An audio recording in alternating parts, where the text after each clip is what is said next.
My grandmother, God rest her soul, was a deeply religious woman. She taught me many things, but one lesson she drilled into me was to always end my prayers with amen.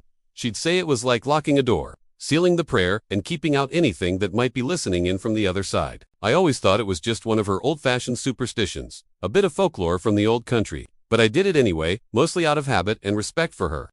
Until one night, it was a cold January evening. The snow was coming down thick and fast, blanketing everything in a silent white shroud. I was exhausted after a long week and just wanted to crawl into bed. I did my usual nightly routine, knelt down, and said a quick, tired prayer. I remember just wanting to get it over with. My head hit the pillow, and I was out like a light. I hadn't said it. I hadn't said amen.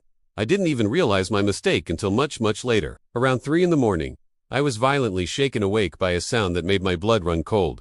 Bung bung. It wasn't a knock. It was a furious, desperate pounding on my front door. The wood of the old house seemed to groan with each impact. My heart hammered against my ribs. I froze, listening. Then a voice, a raspy, guttural voice that didn't sound human. It knew my name. It was screaming my name over and over, a horrifying, drawn-out shriek. Between the screams, it yelled one phrase, "Finish it. You have to finish it." I was paralyzed with fear.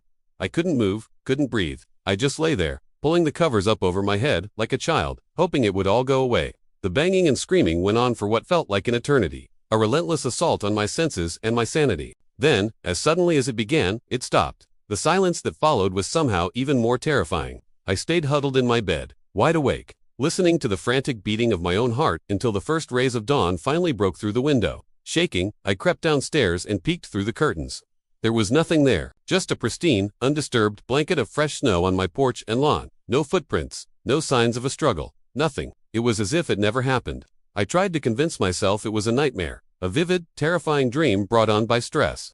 Later that day, the police canvassed the neighborhood. They told me a man, a transient nobody knew, had been found dead just at the edge of my property line. The coroner placed his time of death at approximately 3:05 a.m. The cause was unknown. The strangest part, the police confirmed it. There were no footprints in the snow anywhere around him.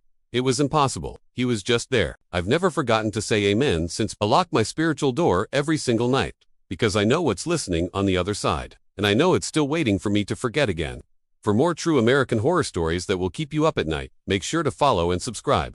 Thanks for watching.